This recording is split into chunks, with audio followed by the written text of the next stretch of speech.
ಆದ್ರೂ ಪರವಾಗಿಲ್ಲ.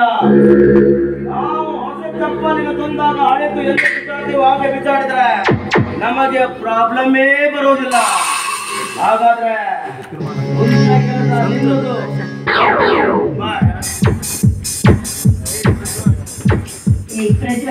ಅದನ್ನ ಕಿವಿನ ಕೇಳಿದ್ರು ಮತ್ತೆ ಅದನ್ನೇ ಕೇಳ್ತಿದ್ಯಲ್ಲ, ಮತ್ತದನ್ನ ಒತ್ತಿ ಬೇರೆ ಹೇಳ್ಬೇಕೇನು? ಮುಚ್ಚು ಬಾಯಿ ಸುರ್ಪನಕಿ, ನಿನ್ನನ್ನು ನಾನು ಏನು ಅನ್ಕೊಂಡಿದ್ದೆ?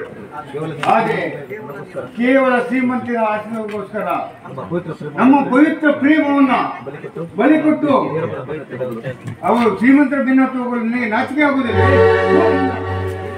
ನೀನೊಂದು ಹೆಣ್ಣ, ರಾಕ್ಷಸಿ ಕಡೆ ರಾಕ್ಷಸಿ. ಮುಚ್ಚೋ ಬಾಯಿ ಬಂದ ಮಾತಾಡ. ಗೊತ್ತಿದೆ ನನ್ನ ಬಗ್ಗೆ ಇಲ್ಲ ಸಲದ ಮಾತಾಡಿದ್ರೆ ಏನ್ ಮಾಡ್ತೀಯ? ಏನ್ ಮಾಡ್ಲಿಕ್ಕೆ ಸಾಧ್ಯ ನಿನ್ನಿಂದ? ಇಷ್ಟು ದಿನ ನೀನು ಕ್ಷಣ ಕ್ಷಣವೂ ಬಣ್ಣ ಬದಲಿಸುವ ಭೂತಂಬೆ ತಪ್ಪಿಕೊಂಡಿದ್ದೆ. ತಿಳಿಯದೆ ನಿನ್ನ ಅಂದ ಚಂದಕ್ಕೆ ಹೊರಳಾಗಿ